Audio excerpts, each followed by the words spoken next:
My name is Zintari Velnokin, and I have been a xenobiologist for the Galactic Senate for, well, let's just say longer than most species have had written language. In my 347 years of service, I have catalogued over 12,000 species, witnessed the rise and fall of 17 civilizations, and survived 4 galactic wars. I thought I had seen everything the universe could throw at us. I was wrong. Spectacularly, hilariously, terrifyingly wrong. It all started 6 months ago, when our Deep Space Reconnaissance Probe designation Scout Prime 7749 detected an unusual energy signature from a small, blue-green planet in the Outer Rim territories. The planet was orbiting a rather unremarkable yellow star, third from the Sun, in what the inhabitants apparently called Earth. Another primitive species, I muttered to myself as I reviewed the initial data streams. The preliminary scans showed they were still using chemical propulsion, had only just figured out nuclear fission, and were somehow managing to slowly poison their own atmosphere. Standard developing civilization stuff, really. Nothing we hadn't seen 1,000 times before, or so I thought. The first red flag should have been when our probe got too close to their satellite network. Not because they detected it, oh no, that would have been impressive but normal. The red flag was that they had managed to clutter their orbital space with so much debris that our probe nearly collided with a defunct communications satellite from the year they called 1987. Commander Velnokin, came the gravelly voice of senior analyst Corinth Stexmally from across the lab. You need to see this. Corinth was a Veltarian, think 8 feet tall, purple skin, and 4 arms that moved independently. He had been analyzing xenological data since before I was hatched, and in all that time I had never heard his voice crack with. Was that amusement? Or terror? With Corinth, it was hard to tell. I floated over to his workstation, the benefits of being from a low-gravity world, and peered at his holographic display. The data was confusing. They have how many active conflicts? I asked, double-checking the translation algorithms. 47 major ones, 213 minor border disputes, and, Corinth paused, his secondary arms clicking nervously, according to their global network, approximately 15,000 individual arguments happening on something they call social media at any given moment. I blinked all 3 of my eyes in succession. They are fighting each other while simultaneously broadcasting their disagreements to the entire planet. It gets better, Corinth continued, his mandibles clicking in what I had learned to recognize as suppressed laughter. They also have something called sports, where they gather in massive groups to watch other members of their species engage in ritualized combat, but then become violently upset when their preferred warriors lose. This was unusual. Most species we encountered had either achieved planetary peace before developing global communications or had destroyed themselves trying. These humans seemed to be doing both simultaneously. There's more, Corinth said, manipulating the hologram to show a new data set. Their information networks contain detailed instructions for creating devastating weapons, recipes for food, mating rituals, scientific research, and something called memes that appear to be humorous images with text. I rubbed my sensory tendrils, the Kaltorian equivalent of a headache coming on. They are sharing weapon designs openly? Well, that's not even the concerning part. They also have detailed plans for space travel, artificial intelligence, genetic manipulation, and what appears to be theoretical frameworks for faster-than-light travel.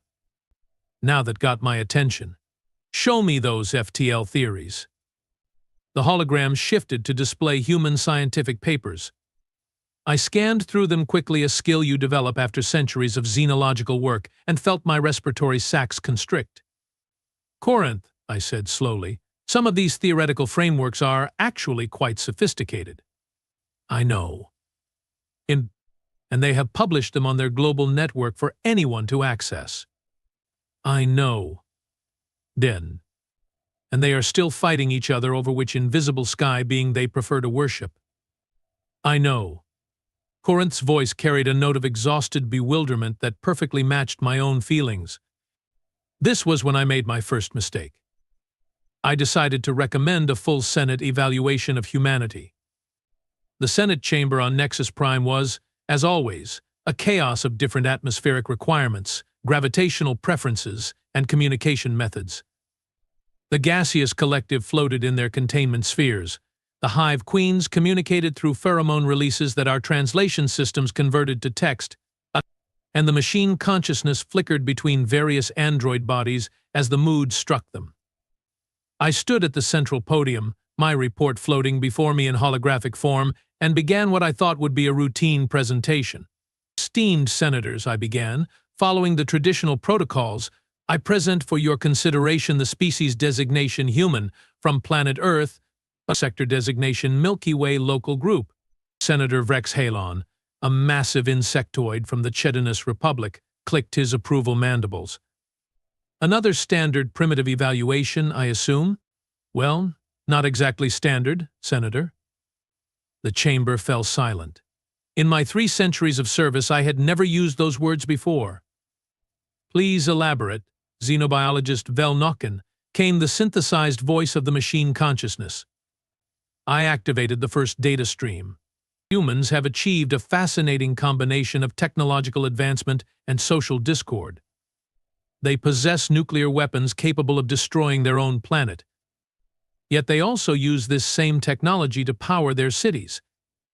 They have a global communication network that connects every individual on their planet, yet they primarily use it to argue with each other and share images of small carnivorous mammals. A ripple of confusion passed through the chamber. Senator Trill Yimoth, speaking for the Aquatic Confederation, bubbled a question through her translation device. Are you saying they have the capability for self-destruction but choose not to use it? It's more complicated than that, I replied, bringing up the next data set. They have a concept called mutually assured destruction where they maintain peace through the threat of total annihilation. They have calculated that everyone dies if anyone starts a nuclear war, so nobody starts one. The silence in the chamber was deafening. They maintain peace through the promise of mutual extinction. From the gaseous collective, their voice carrying notes of what I could only describe as horrified fascination. That's just the beginning, I continued. Their military history shows a pattern of rapid technological advancement during periods of conflict. They invented powered flight, advanced metallurgy, rocket propulsion, computer systems, and medical technologies at an accelerated pace whenever they were trying to kill each other more efficiently. Senator Kral Voss of the warrior clans leaned forward, his battle scars catching the chamber's ambient light. Are you telling us that they become more advanced when they fight? Essentially, yes. But here's where it gets interesting. They also become more advanced when they are trying to heal the damage they have caused. They have developed medicine that can replace entire organs, technology that can cure diseases that once killed millions, and agricultural techniques that can feed billions. I paused for effect, then activated the display that I knew would get their attention. They have also developed something they call entertainment. They create fictional scenarios of galactic conquest, alien invasions, and interstellar war for fun. The hologram showed images from human movies and games, massive space battles, alien creatures, heroes saving the galaxy against impossible odds. They fantasize about meeting us, I said quietly. And in most of their fantasies, they win. Now the chamber erupted. Senators were speaking, clicking, bubbling, and humming all at once. I waited for the noise to die down before continuing. There's more, much more. I brought up the final data set, the one that had kept me awake for 3 straight cycles. They have a concept called science fiction where they explore theoretical futures. In these stories, they regularly encounter civilizations more advanced than themselves. I paused, making sure I had everyone's attention. And in the vast majority of these scenarios, humanity either defeats the advanced civilizations, befriends them, or assimilates their technology and surpasses them. The silence returned, heavier this time. But surely, Senator Vrex Halon clicked nervously, these are just primitive fantasies? I nodded slowly. That's what I thought too, until I realized that many of their current technologies were first described in these fantasies decades or even centuries before they developed them. Satellites, submarines, rocket ships, global communication networks, artificial intelligence, all of it was imagined in their fiction before it became reality. What are you saying, Velnoken? The machine consciousness's voice carried an edge I had never heard before. I'm saying they dream about the future, and then they build it. They imagine meeting alien civilizations, and then they develop the technology to reach the stars. They create stories about becoming the dominant force in the galaxy. I let the sentence hang in the air. And? Prompted Senator Trill Yemoth. And their stories always end with them winning. The chamber fell silent again, but this time it felt different. This time it felt like the silence before a storm. Senator Krall Voss spoke first. What is your recommendation, xenobiologist? This was the moment. The moment that would change everything. I recommend immediate quarantine of the human species. No contact, no interference, no acknowledgement of their existence. We maintain a monitoring station at a safe distance and we wait. Wait for what? Asked the gaseous collective. We wait to see if they destroy themselves first or if they figure out faster than light travel. And if they achieve FTL? Senator Vrexhallon's mandibles were clicking rapidly now, a sign of extreme agitation. I looked around the chamber, meeting the gaze of every senator present. Then we hope they remember their fantasies fondly, because in every single story they tell about meeting aliens, they always find a way to come out on top. The vote was unanimous. Humanity was classified as a potential galactic threat, and Earth was placed under immediate quarantine. As I walked out of the Senate chamber that day, I thought we had made the right decision. I thought we were being appropriately cautious. I thought we had bought ourselves time to figure out how to handle this strange, contradictory, fascinating species. I was wrong about that too. 3 months later, our monitoring station detected an energy signature unlike anything we had ever seen. It wasn't chemical propulsion. It wasn't nuclear. It wasn't even based on any theoretical framework in our vast databases. It was something entirely new. And it was coming from Earth. The emergency klaxon in our monitoring station sounded like a dying vortac, which, trust me, is not a pleasant sound at the best of times. I had been enjoying a peaceful meal of fermented algae strips when the alarm started, and now those strips were floating around the zero-gravity section of our station like tiny green confetti. Well, knocken to the command center, immediately. The voice belonged to Station Commander Urix Valthorn, a veteran Kaltorian whose calm demeanor had seen us through 3 different first-contact scenarios. If Urix was shouting, something was very, very wrong. I propelled myself through the station's corridors, past the humming monitoring equipment that had been faithfully watching Earth for the past 3 months. When I reached the command center, I found organized chaos. Every sensor screen was flashing, every communication array was active, and every member of our 12-person crew was frantically working at their stations. Report, I said, trying to sound more composed than I felt. The energy signature we detected isn't just unknown. Urix began without preamble. It's impossible. According to our instruments, the humans have somehow created a stable space-time distortion that's allowing them to fold space around their vessel. I floated closer to the main display, watching the sensor data stream past. That's not possible. They don't have the mathematical framework for that level of... Commander, interrupted sensor specialist Drac Tommins, his 4 eyes wide with what could only be described as panic. The vessel, it's not following any flight path we can predict. What do you mean? Urix asked. I mean, it's jumping randomly through space. One moment it's near their moon, the next it's by their outer planets, then back to their asteroid belt. It's like they are. Drac paused, checking his readings again. It's like they are experimenting. Of course they were experimenting. Of course. Because why would humans do anything the safe, logical, carefully planned way when they could just try things and see what happened? How long until they reach our position? I asked, though part of me already dreaded the answer. At their current rate of experimentation, approximately 6 hours. Maybe less if they figure out whatever it is they are trying to figure out. I rubbed my sensory tendrils again. The headache was definitely getting worse. Urix, I said slowly, we need to contact the Senate immediately. Already tried. The humans' first space-fold attempt created some kind of subspace interference. Our long-range communications are down. Perfect. Just perfect. We were about to make first contact with a species that the Galactic Senate had classified as a potential threat. We had no way to call for backup. And said species had apparently managed to crack faster than light travel in the 3 months since we'd quarantined them. Options? I asked.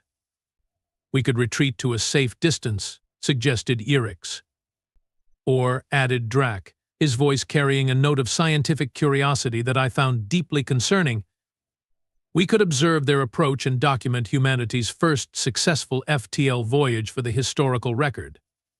I looked around the command center at my crew, 12 of the galaxy's finest xenologists, all looking at me expectantly.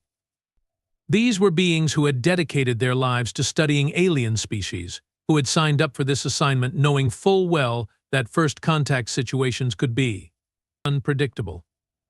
All right, I said, making what was probably the second worst decision of my career. Observe. But at the first sign of hostile intent, we retreat. Understood. The next 6 hours were simultaneously the longest and shortest of my life. We watched as the human vessel, which appeared to be roughly cylindrical with various protrusions that served no obvious aerodynamic purpose, continued its erratic jumps through their solar system. Sometimes it would appear for just a few seconds before vanishing again. Other times it would hover in one location for several minutes, as if its occupants were having a discussion about where to go next. They are learning, observed Communications Officer Lyra Zendak, a telepathic species who specialized in analyzing behavioral patterns. Each jump is more controlled than the last. They are figuring out their own technology in real time.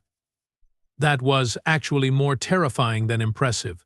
Most species took decades to master FTL travel once they achieved it.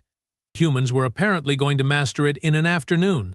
Commander Drac called out, "The vessel has stopped jumping. It's heading directly for our position." Stealth mode, Urix ordered immediately. All non-essential systems offline. Our station dimmed as we shifted to passive observation mode. In theory, we should be invisible to their sensors. In theory. Distance? I asked. 2 million kilometers and closing. Speed is, wait, that can't be right. What? They are accelerating. Continuously. Without any apparent reaction mass. I felt my respiratory sacs constrict again. They have figured out reactionless drive? In 6 hours? It appears so. Time to intercept is now 47 minutes. 47 minutes to figure out what to do when humanity made first contact with the Galactic Senate. No pressure at all. 20 minutes later, things got worse. Commander. Drac's voice had gone up an octave.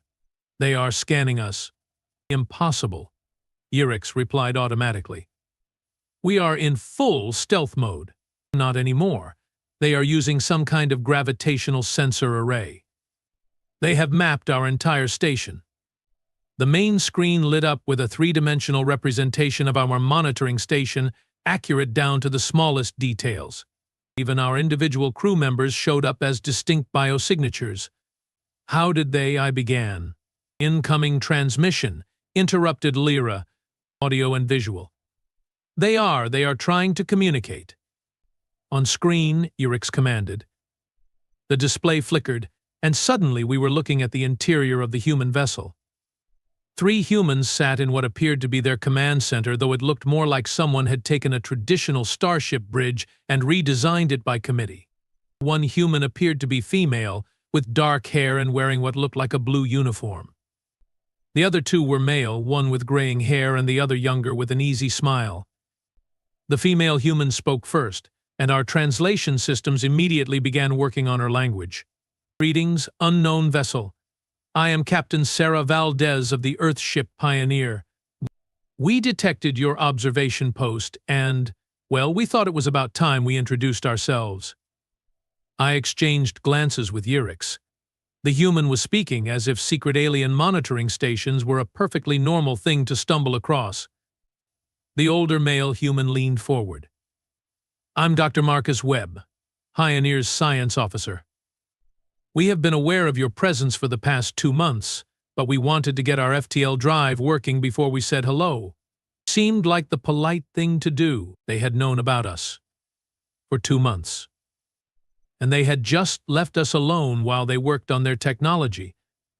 The younger male grinned, an expression our xenological database indicated was positive. I'm Lieutenant Jake Morrison, pilot, and generally the guy who has to explain why our ship doesn't follow the laws of physics anymore. Speaking of which, mind if I ask what species you are? Our databases have some theories, but we'd rather not make assumptions. They want to know what species we are, Lyra translated unnecessarily. I heard, I replied. Then, after a moment of internal debate, I nodded to Yurix. Open a channel. The human's expressions brightened noticeably when our transmission began. Greetings, humans of the vessel Pioneer, I began, falling back on standard first contact protocols. I am xenobiologist Centauri Velnokken of the Galactic Senate Monitoring Station Outpost 7. This is Station Commander Yurix Valthorn. We have been observing your species' development. Captain Valdez nodded as if this was perfectly reasonable. We figured as much. The gravitational anomalies around your station were pretty obvious once we developed our new sensor arrays. Dr. Webb leaned forward.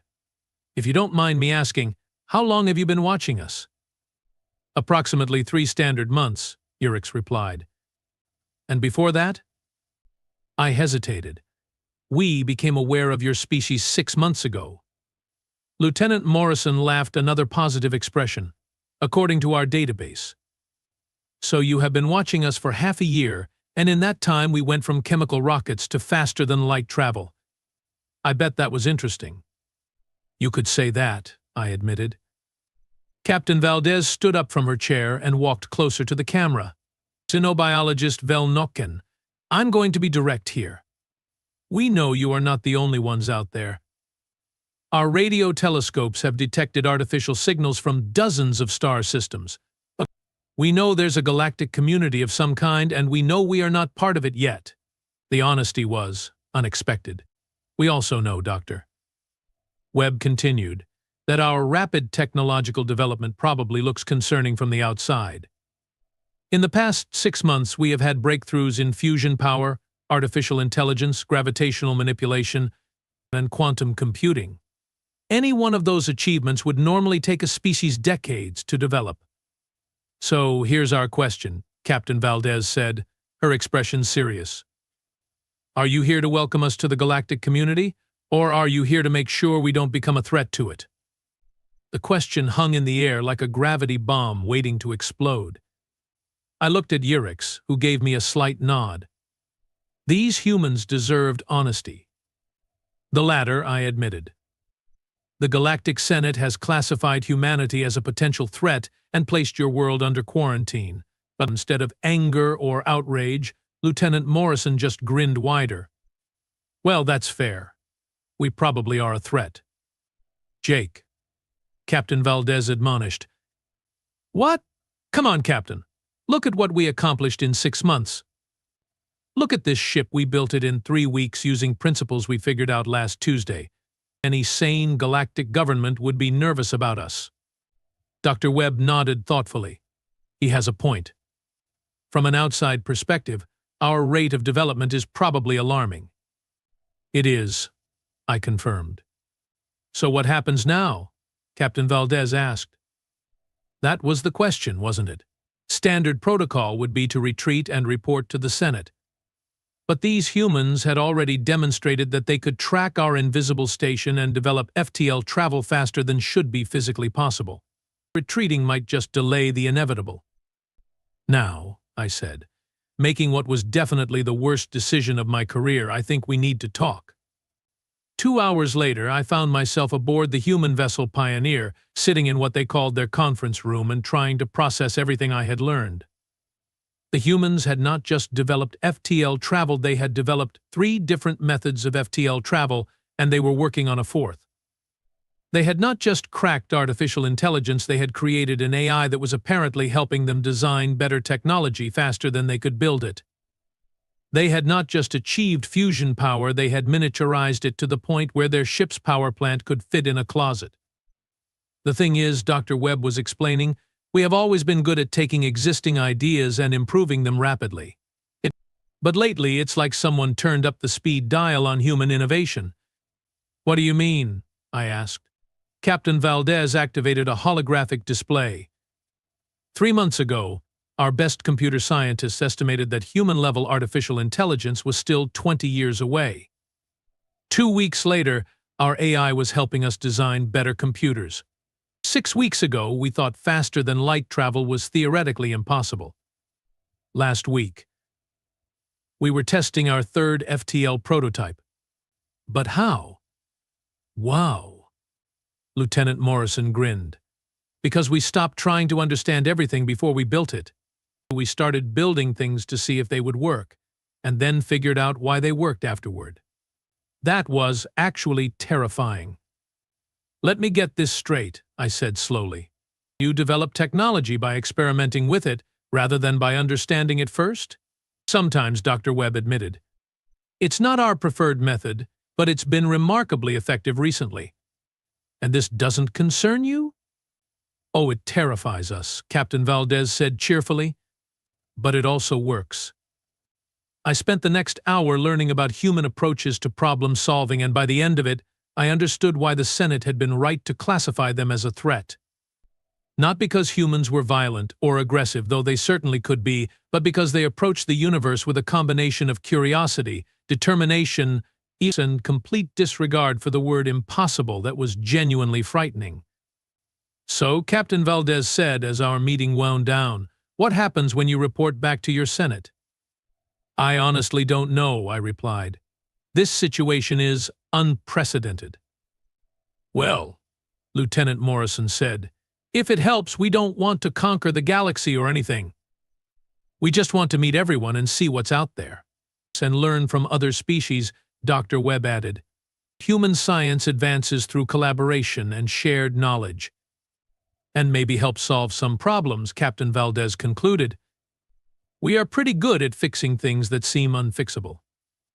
I looked around the conference room at these 3 humans who had casually revolutionized space travel in an afternoon and realized something important. The Galactic Senate had been absolutely right to call humanity a threat.